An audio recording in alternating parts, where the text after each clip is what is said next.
one of his talks at Perkins School for the laity a couple of years ago. He's also been here to Northaven when we had the older building that we were in to speak to us about some of these same concepts. And it was just such a revelation to me to hear him talk about the fact that, yes, we can abolish poverty. That is something we need to be thinking about. We too much, as Christians especially, but as a society as a whole, believe we will have the poor with us always and there's nothing else to be done about it.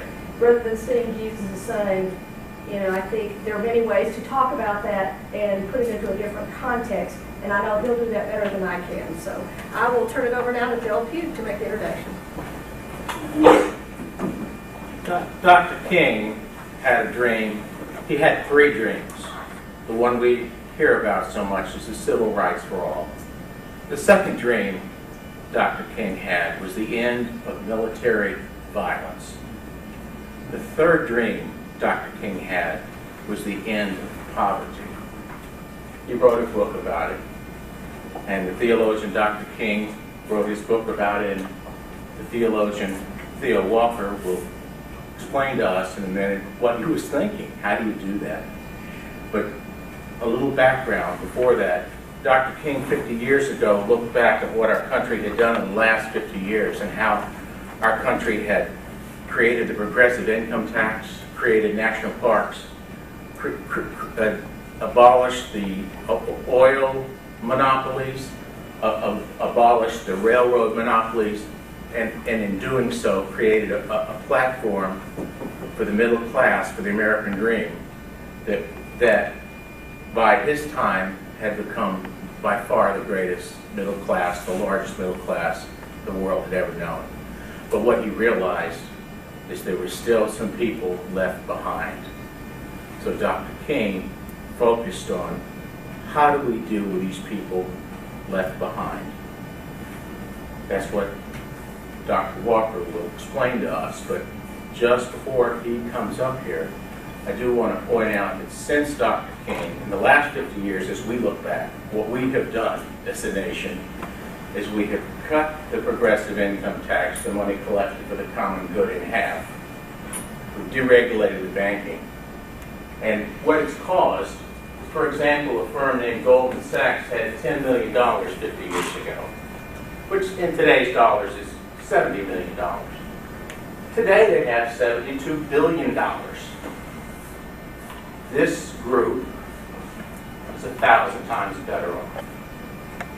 So our policies of the last 50 years, I don't think they've followed the ones of the 50 years before, and there's certainly enough resources to eliminate poverty. Now, if Dr. Walker will tell us what Dr. King was thinking, how do you eliminate poverty? How do you bring the others back onto the platform?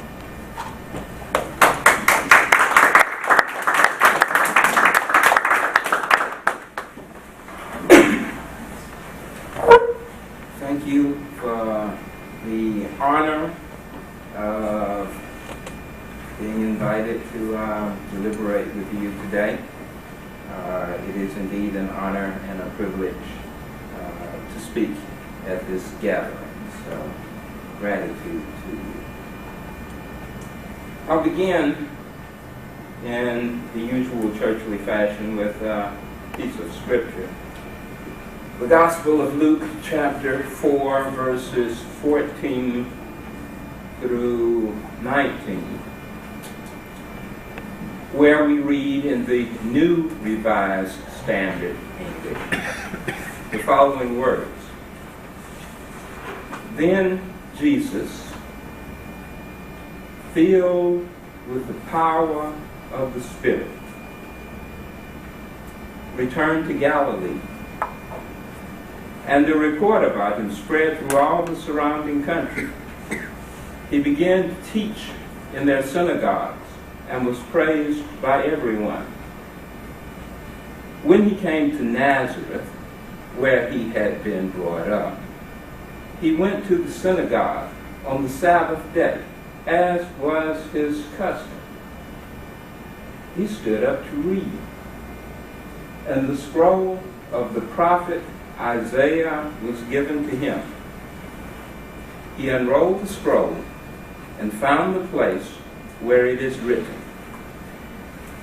"The Spirit of the Lord is upon me, because he has anointed me to bring good news to the poor. He has sent me to proclaim release to the captives and recovery of sight to the blind, to let the oppressed go free, to proclaim the year of the Lord's favor." I will return to that passage shortly. But first, I'll introduce the subject, which is the abolition of poverty. The abolition of poverty. As a matter of historical context, there are at least 3 epic abolitionist struggles in U.S. history, 2 of which are associated with the name Reverend Dr. Martin Luther King Jr. The first abolitionist movement was the struggle for the abolition of slavery. And that abolitionist movement culminated in a civil war.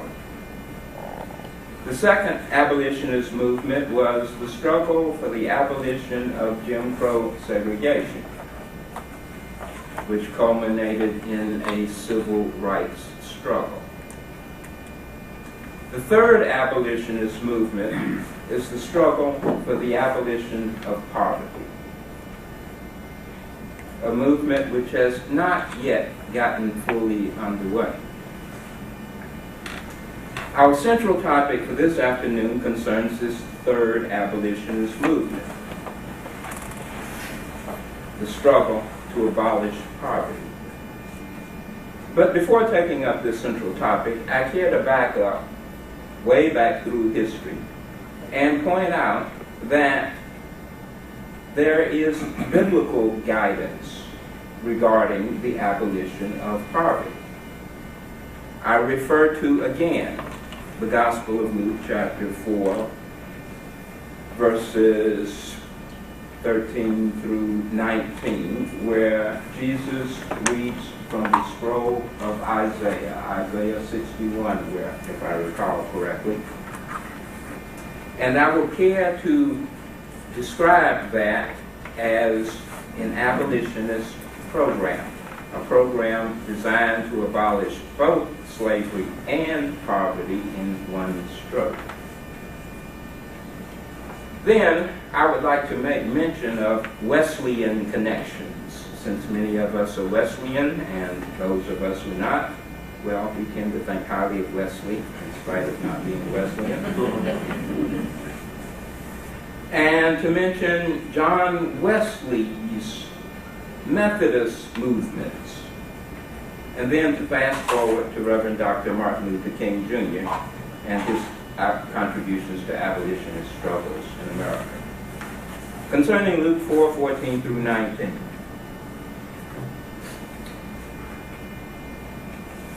That passage ends with Jesus reading from Isaiah 61. "The Spirit of the Lord is upon me, because he has anointed me to bring good news to the poor. He has sent me to proclaim release to the captives and recovery of sight to the blind, to let the oppressed go free, to proclaim the year of the Lord's favor."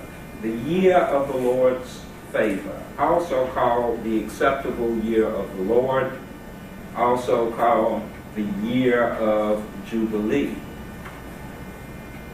The year of Jubilee, that is, the year of the Lord's favor, is a concept said to have been conceived by the ancient Hebrews during their 40-year transition from slavery in Egypt to occupation of the Promised Land.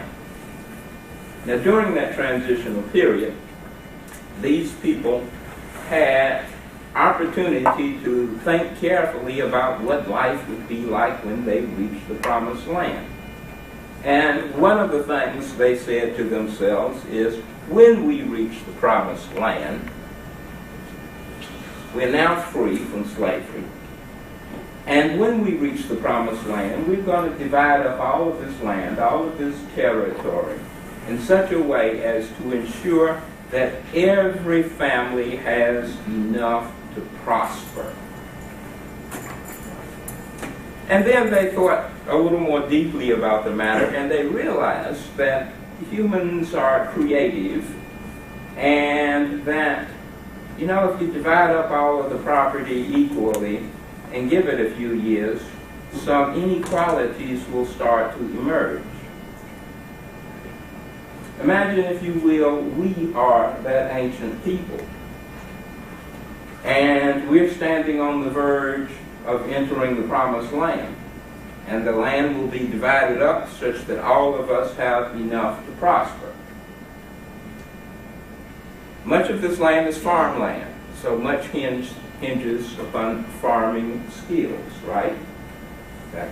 And we are that population. How many of us know how to hitch a mule? Okay, 2 of us. Well, imagine what's going to happen when we divide up all the land and commence the farming.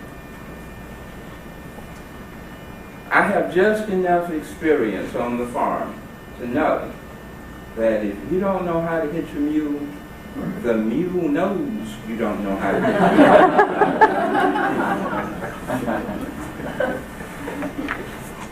And this animal will not cooperate. Okay? They have earned their reputations for being stubborn. Am I right? Absolutely. Absolutely. So, we get to the promised land, we divide up all of the land, and we commence the farming, and there are 2 of us who are going to do very well, and the rest of us are going to be struggling. Now, you give it a few years, you'll be coming to me for food. And what do you have to offer in exchange for this food? Land. So you give it a few years and we'll start to accumulate land. And others of us will start to lose land. And then you still need food even though you're landless. And so you will start to borrow money from the 2 of us who know how to farm. And you'll end up in debt to us. And in the ancient world, if you found yourself unable to pay your debts, you couldn't just declare bankruptcy and shrug your shoulders and suffer a bad credit rating. Instead, you would likely be sold into slavery. That is, you would become my slaves and work for me until that debt was paid off.